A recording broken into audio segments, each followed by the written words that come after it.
Hi everyone, this is Vijetha. Welcome back to my channel. So ಇವತ್ತು restaurant style delicious and ಈಸಿಯಾಗಿ ಪಾವ್ ಭಾಜಿ ಮನೇಲೇ ಹೇಗೆ ಮಾಡ್ಕೋಬೋದು ಅಂತ ತೋರಿಸ್ತಿದ್ದೀನಿ. ಸೊ ಏನೇನು ಬೇಕು ಅಂತ ನೋಟ್ ಮಾಡ್ಕೊಳ್ಳಿ. ಮೊದಲು ಒಂದು ಕುಕ್ಕರ್ಗೆ 1 ಬೌಲ್ ಆಗೋಷ್ಟು ಕಾಲಿಫ್ಲವರ್ ಆ್ಯಡ್ ಮಾಡಿದ್ದೀನಿ. 2 medium size carrot, 2 medium size capsicum, next 2 medium size potato. ನಾನಿಲ್ಲಿ ಒಣಗಿರೋ ಬಟಾಣಿನ 2 ಅವರ್ ನೀರಲ್ಲಿ ನೆನೆಸಿ ಯೂಸ್ ಮಾಡಿದ್ದೀನಿ. ಹಸಿ ಬಟಾಣಿನೂ ಯೂಸ್ ಮಾಡ್ಬೋದು, ಇಲ್ಲಾಂದರೆ ಸ್ಕಿಪ್ ಮಾಡಿ, ನೋ ಪ್ರಾಬ್ಲಮ್. ನೆಕ್ಸ್ಟ್ ನಾನಿಲ್ಲಿ ಎಲ್ಲ ವೆಜಿಟೇಬಲ್ಸ್ ಮುಳುಗೋ ಅಷ್ಟು ನೀರು ಆ್ಯಡ್ ಮಾಡಿದ್ದೀನಿ.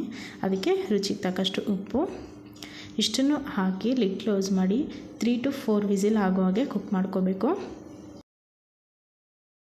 ಕಂಪ್ಲೀಟ್ ಸಾಫ್ಟಾಗಿ ಕುಕ್ ಆಗಬೇಕು, ಆವಾಗಲೇ ನಮ್ಮ ಗ್ರೇವಿ ತಿಕ್ಕಾಗಿ ಬರುತ್ತೆ. ನೆಕ್ಸ್ಟು ಈ ಕಡೆ ಒಂದು ಮಿಕ್ಸಿ ಜಾರ್ಗೆ ನಾನಿಲ್ಲಿ 1/2 ಅವರ್ ನೆನೆಸಿಟ್ಟಿರೋ ಬ್ಯಾಡಗಿ ಮೆಣಸಿನ್ಕಾಯಿ ಹಾಕೋತಿದ್ದೀನಿ.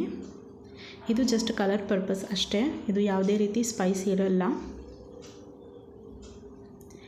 ನಾನಿಲ್ಲಿ ಒಂದು 7 to 8 ಬ್ಯಾಡಗಿ ಮೆಣಸಿನ್ಕಾಯಿ ತೊಗೊಂಡಿದ್ದೀನಿ, ನೀಟಾಗಿ ಸೋಕ್ ಆಗಿದೆ. ಇದ್ರ ಜೊತೆಗೆ 2 ಮೀಡಿಯಮ್ ಸೈಜ್ ಟೊಮ್ಯಾಟೊನೂ ಆ್ಯಡ್ ಮಾಡ್ಕೋಬೇಕು.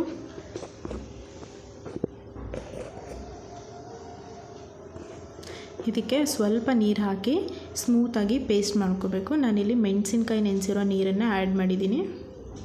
ಯಾವುದೇ ಆರ್ಟಿಫಿಷಿಯಲ್ ಕಲರ್ ಬಳಸ್ದೇ ಮನೇಲಿ ಹೈಜೀನ್ ಆ್ಯಂಡ್ ಹೆಲ್ದಿಯಾಗಿ ಮಾಡ್ಕೋಬೋದು.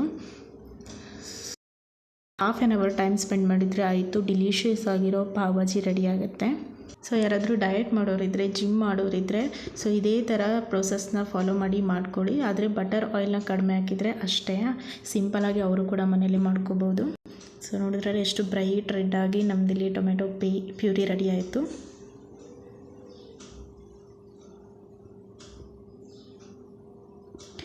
ಸೊ ಇಲ್ಲಿ ಆಲ್ರೆಡಿ ಕುಕ್ ಮಾಡಿರೋ ವೆಜಿಟೇಬಲ್ಸ್ ಎಲ್ಲ ತಣ್ಣಗಾಗಿದೆ. ಇದನ್ನು ನೀಟಾಗಿ ಸ್ಮ್ಯಾಶರಿಂದ ಸ್ಮ್ಯಾಶ್ ಮಾಡ್ಕೋಬೇಕು. ಮಿಕ್ಸಿಗೆಲ್ಲ ಹಾಕಿ ಪೇಸ್ಟ್ ಮಾಡ್ಕೊಳ್ಳೋದಕ್ಕೆ ಹೋಗಬೇಡಿ, ಕೈಯಿಂದನೇ ಸ್ಮ್ಯಾಶ್ ಮಾಡಿ.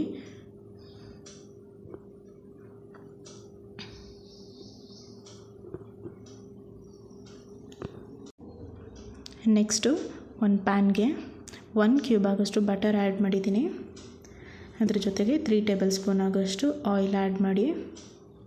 ಆಯಿಲ್ ಇಮಿಡಿಯೇಟಾಗಿ ಹಾಕಬೇಕು, ಇಲ್ಲಾಂದರೆ ಬಟರ್ ಸುಟ್ಟೋಗುತ್ತೆ. ನೆಕ್ಸ್ಟು ನಾನಿಲ್ಲಿ 1 ಟೇಬಲ್ ಸ್ಪೂನ್ ಆಗೋಷ್ಟು ಜೀರಿಗೆ ಹಾಕಿದ್ದೀನಿ. ಜೀರಿಗೆ ಸ್ವಲ್ಪ ಕಲರ್ ಚೇಂಜ್ ಆಗಿದೆ ಅಂದವಾಗ 1 ಮೀಡಿಯಮ್ ಸೈಜ್ ಆನಿಯನ್ನ ಸಣ್ಣದಾಗಿ ಕಟ್ ಮಾಡಿ ಹಾಕಿದ್ದೀನಿ.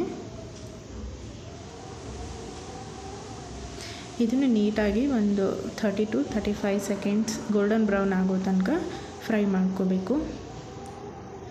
Next 1 spoon ginger garlic paste, ಇದನ್ನು ಅಷ್ಟೇ ಹಸಿ ವಾಸನೆ ಹೋಗೋ ತನಕ ಸ್ವಲ್ಪ ಫ್ರೈ ಮಾಡ್ಕೋಬೇಕು. ನೆಕ್ಸ್ಟು ನಾವಾಗಲೇ ಗ್ರೈಂಡ್ ಮಾಡಿಟ್ಟಿರೋಂಥ ಟೊಮ್ಯಾಟೊ ಪ್ಯೂರಿ ಹಾಕಬೇಕು. ಸ್ವಲ್ಪ ಇದನ್ನು ಫ್ರೈ ಮಾಡಿಕೊಂಡು ನೆಕ್ಸ್ಟು ನಮ್ಮ ಟೇಸ್ಟಿಗೆ ಬೇಕಾದಷ್ಟು ಚಿಲ್ಲಿ ಪೌಡರ್, ಕೊರಿಯಾಂಡರ್ ಪೌಡರ್ ಮತ್ತು ಪಾವ್ ಭಾಜಿ ಮಸಾಲ ಹಾಕ್ಕೊಳ್ಳಿ. ನಾನಿಲ್ಲಿ ಸಾಲ್ಟ್ ಹಾಕಿಲ್ಲ, ಯಾಕಂದರೆ ಆಲ್ರೆಡಿ ನಾನು ವೆಜಿಟೇಬಲ್ ಕುಕ್ ಆಗುವಾಗ ಹಾಕಿದ್ದೆ. ಸೊ ನೋಡ್ಕೊಂಡು ಅಡ್ಜಸ್ಟ್ ಮಾಡ್ಕೋಬೇಕು. ನಾನಿಲ್ಲಿ ಪಾವ್ ಭಾಜಿ ಮಸಾಲ MTR ಬ್ರ್ಯಾಂಡ್ಸ್ ತೊಗೊಂಡಿದ್ದೀನಿ, ನೀವು ಯಾವ ಬ್ರ್ಯಾಂಡ್ ಆದರೂ ಯೂಸ್ ಮಾಡ್ಕೋಬೋದು. ನೆಕ್ಸ್ಟು ಲಿಡ್ ಕ್ಲೋಸ್ ಮಾಡಿ ಒಂದು 5 ಮಿನಿಟ್ಸ್ ಕುಕ್ ಮಾಡಿದರೆ ಆಯಿತು. ಆಯಿಲೆಲ್ಲ ನೀಟಾಗಿ ಸಪ್ರೇಟ್ ಆಗುತ್ತೆ ನೋಡಿ. ಸೊ ಈ ರೀತಿ ನೀಟಾಗಿ ಆಯಿಲೆಲ್ಲ ಸಪ್ರೇಟ್ ಆದಮೇಲೆ ನಾವಾಗಲೇ ಕುಕ್ ಮಾಡಿ ಸ್ಮ್ಯಾಶ್ ಮಾಡಿರೋಂಥ ವೆಜಿಟೇಬಲ್ ಗ್ರೇವಿ ಹಾಕಬೇಕು. ನೀಟಾಗಿ ಮಿಕ್ಸ್ ಮಾಡಿ ಲೋ ಫ್ಲೇಮಲ್ಲೇ 8 to 10 ಮಿನಿಟ್ಸ್ ಕುಕ್ ಮಾಡ್ಕೋಬೇಕು. ಅಷ್ಟೇ, ನಮ್ಮ ಭಾಜಿ ರೆಡಿ ಆಯಿತು. ಸೊ ಮೇಲೆಯಿಂದ ಸ್ವಲ್ಪ ಫ್ರೆಶ್ ಕೊತ್ತಂಬರಿ ಸ್ಪ್ರಿಂಕಲ್ ಮಾಡಿ, ಆಮೇಲೆ ನಾನಿಲ್ಲಿ ಒಂದು ಎಕ್ಸ್ಟ್ರಾ ಕ್ಯೂಬ್ ಬಟರ್ ಆ್ಯಡ್ ಮಾಡಿದ್ದೀನಿ, ಸೊ ದ್ಯಾಟ್ ನಮಗೆ ಅಥೆಂಟಿಕ್ ಫ್ಲೇವರ್ ಕೊಡಲಿ ಅಂತ. ಸೊ ನೀವು ಇಷ್ಟಾದರೆ ಹಾಕ್ಕೋಬೋದು, ಇಲ್ಲಾಂದರೆ ಸ್ಕಿಪ್ ಮಾಡಿ.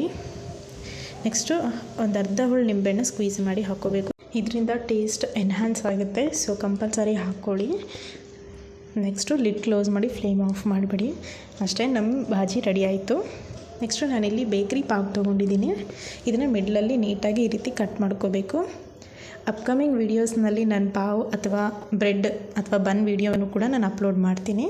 ಸೊ ಒಂದು ತವೆ ಮೇಲೆ ಸ್ವಲ್ಪ ಗ್ರೇವಿ ಹಾಕಿ ಸ್ವಲ್ಪ ಬಟರ್ ಹಾಕಿ ಈ ರೀತಿ ಮಿಕ್ಸ್ ಮಾಡಿಕೊಂಡು ಸ್ವಲ್ಪ ಕೊತ್ತಂಬರಿ ಸ್ಪ್ರಿಂಕಲ್ ಮಾಡಿ, ಸ್ಪೈಸಿ ಇಷ್ಟ ಇರೋರು ಸ್ವಲ್ಪ ಮೇಲೆಯಿಂದ ಚಿಲ್ಲಿ ಪೌಡರ್ ಸ್ಪ್ರಿಂಕಲ್ ಮಾಡಿ ಈ ರೀತಿ ಪಾವ್ ರೋಸ್ಟ್ ಮಾಡ್ಕೋಬೇಕು.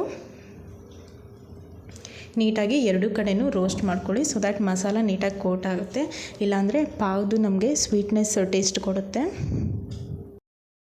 ಅಷ್ಟೇ, ನೋಡಿದ್ರಲ್ಲ ಎಷ್ಟು ಸಿಂಪಲ್ ಆ್ಯಂಡ್ ಈಸಿಯಾಗಿ ಮನೆಯಲ್ಲೇ ಡಿಲೀಷಿಯಸ್ ಆಗಿ ರೆಸ್ಟೋರೆಂಟ್ ಸ್ಟೈಲ್ ಪಾವ್ ಭಾಜಿ ಹೇಗೆ ಮಾಡ್ಕೋಬೋದು ಅಂತ.